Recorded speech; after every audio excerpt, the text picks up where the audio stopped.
Assalamualaikum. Halo tuh, apa kabar? Semoga semua dalam keadaan sehat. Kita lihat kembali komentar para reaktor mancanegara seperti dalam tayangan berikut ini. Selamat menikmati.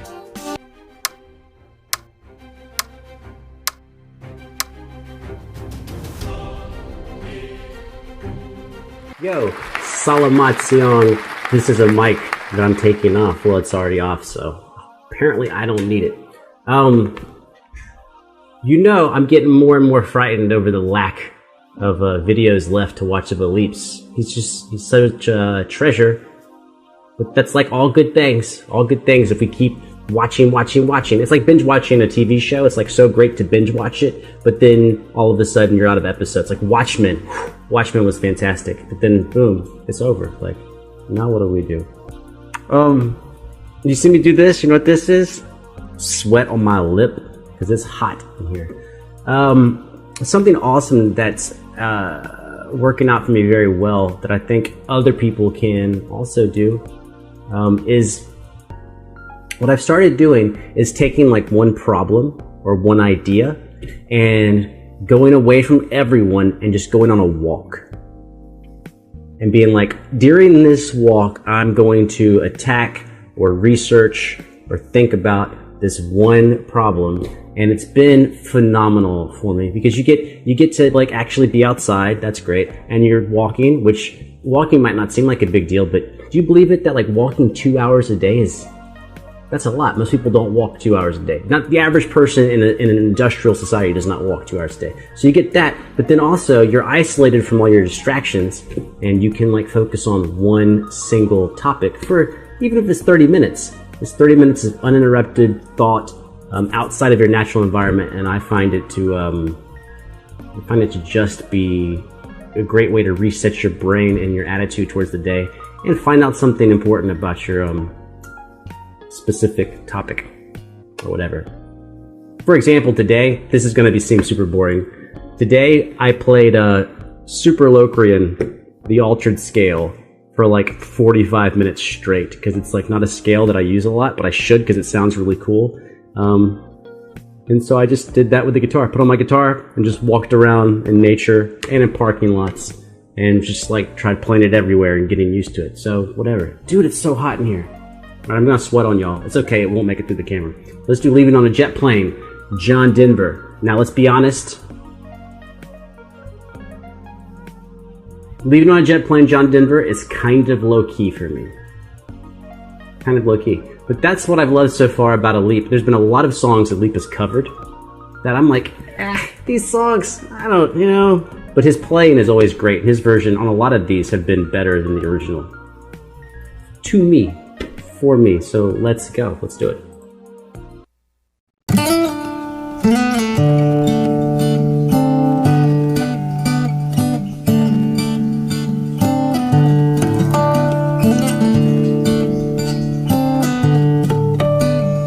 Oh, he's doing two finger tapping with harmonics.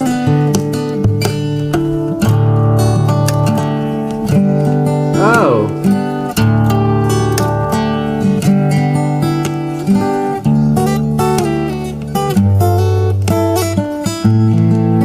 Yeah, this is better.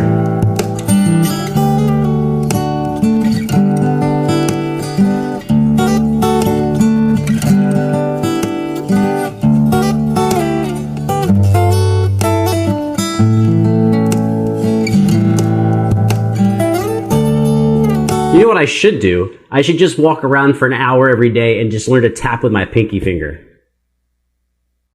It's so awesome. One day.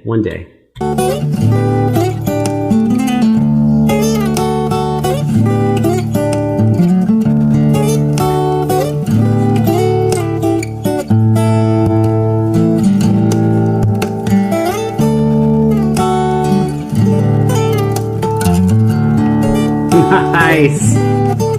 Oh, the nice was on that bass, that little bass line. Let's back up so you can see that.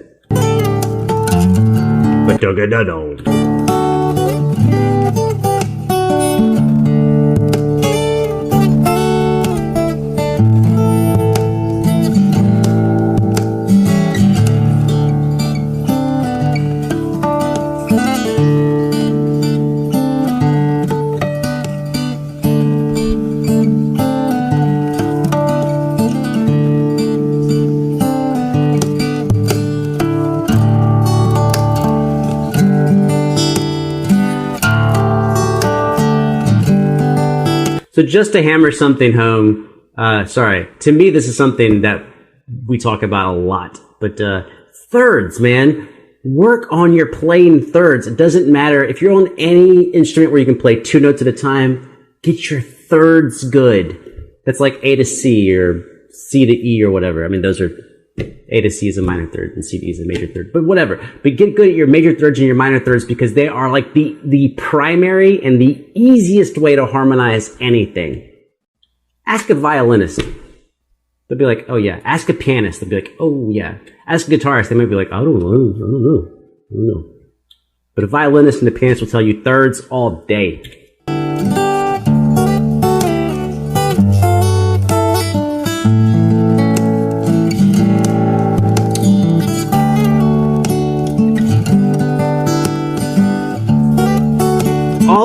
All the stuff he's doing on strings 1 and 2 is all like thirds. Like all of it. Ba-da-da-da, Now obviously I'm just singing 1 note because I am not a tube and throat singer, so I'm only singing 1 note. But he's just harmonizing that 1 note with a third.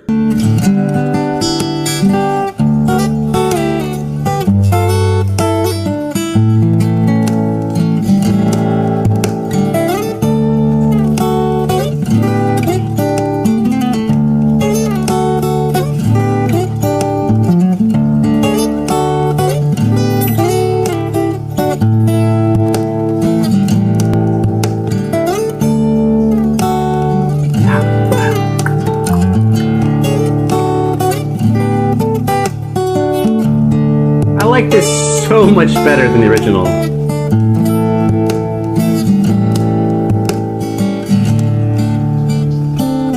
And that's where he's tapping.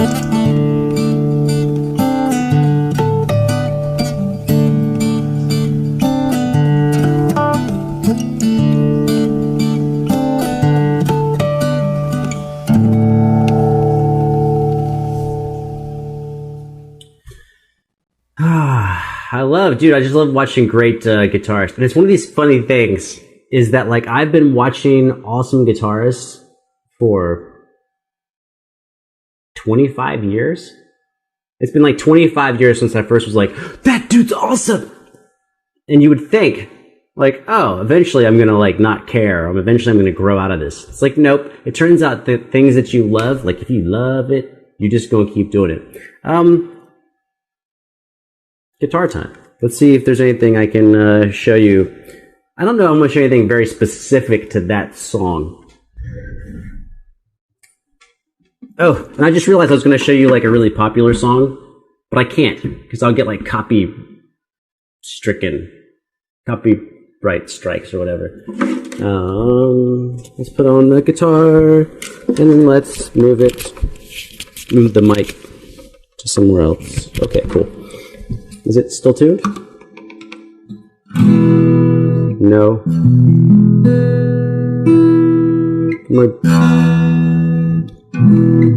Okay.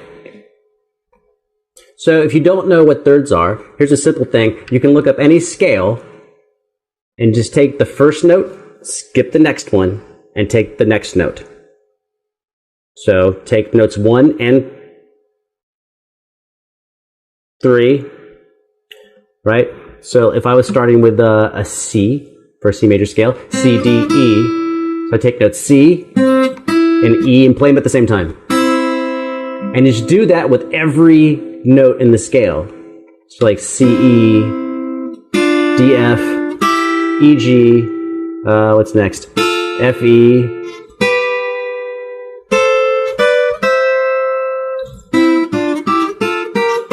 I got one wrong. And you can alternate them if you want.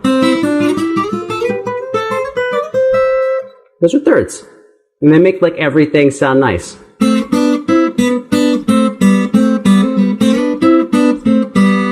And then if you can get that, you add a bass note to your stuff. So now the easiest way to add a bass note is to use an open string.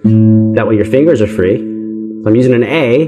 So either I want to play thirds in the key of A major or thirds in the key of A minor.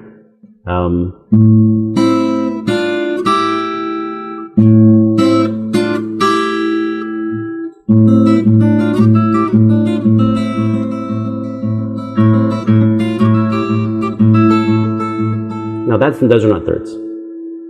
This right here, that's not a third. But these were. So you can do triplets. Triplet, triplet, triplet. Or just do like thumb, index, middle, index, and do 16th notes. But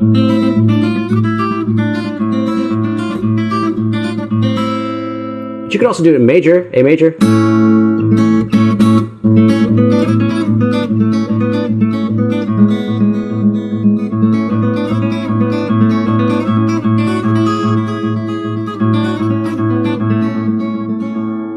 Thirds, dude. Gotta do them thirds. Now, at some point in there, he was tapping these thirds.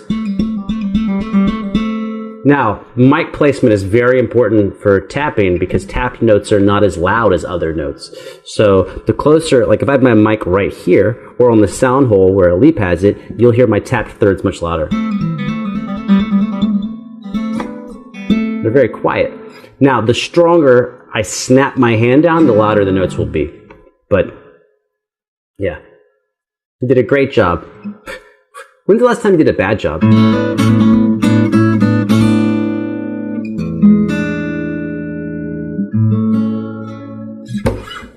Guitar is like super awesome, but you already knew that. Thirds, man. For example, okay, in the beginning I was like, go take a walk. So put your guitar on and walk around for 30 minutes and just play thirds in one key. And you'll be amazed at how much progress you will make. Like it's a type of practice where I don't really tell. Usually, if I have students who are beginner or intermediate, I don't ever recommend it because it will make them like frightened. They won't want to do it. They'll get scared. So, but for advanced players or people that are like my friends and we're just hanging out, it's like, because if I said spend 30 minutes on thirds, then they're imagining themselves at home and they pull out their guitar and they're only going to practice for 30 minutes. And so for 30 minutes, they play thirds only, and it's very boring and they're let down and they don't get to play anything cool. But if I was like, no, go take a walk and think about thirds, visualize thirds, take your guitar with you and play thirds. And then when you come home, don't worry about thirds. Play whatever you want. Just have fun. Then you get 30, imagine that, you'd be practicing an hour a day, you'd have 30 minutes of fun stuff and 30 minutes of technical work. And really that's what all practice comes down to, is balancing out the distribution of technique versus repertoire, which is songs. So technique versus songs, and then just having fun, and also composition. And really you can have 4 structures a day. And rotate, like if you, because the higher level you're going to play at, the more time you're going to develop, the more time you're going to devote to the instrument. And so when people go like, I practice 3 hours a day, really, if you're a pro or trying to be a pro, what that means is you're not practicing 3 hours of the same thing. You're really dividing your time up into different areas, just like an athlete, right? If you're an athlete, you might have weight training, you might have conditioning, then you might have, let's say you're playing sport. Then you have the technical drills, like for your position within a sport. Plus you also have research and learning, which is scouting the other team and meeting with your coaches. And then all of that time adds up to multiple hours per day. And that's how you get a bigger and bigger practice routine, is taking small segments, small chapters, and gradually stacking them up. And then as you get comfortable with that volume of work, you add a few minutes to each one. You might add 5 minutes to each thing. So if you had 6 areas that you worked on for 30 minutes a day, that's already 3 hours of practice. But now let's say once you get comfortable with that, you add 5 minutes to each area. Well, that's an extra half hour. So now you're at 3.5 hours a day. And you just gradually can scale it up to tackle bigger and bigger projects. And this concludes the episode of Ellis Talks a Whole Bunch. And I did. And then I'm gone. That was awesome. Love you. Take care of yourself. Things are crazy out there. They've been crazy for a few months. Well, longer than that, depending on where you are. And I'm thankful that you're here. I hope you're thankful that you're alive. But I can't tell you what to do. So I'm gonna hit this button. I'm gonna disappear. 3, 2, 1.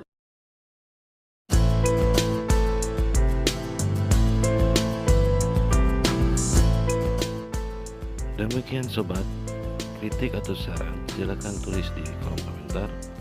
Jangan lupa untuk subscribe, like, dan share supaya tidak tertinggal tayangan-tayangan menarik lainnya. Wassalam.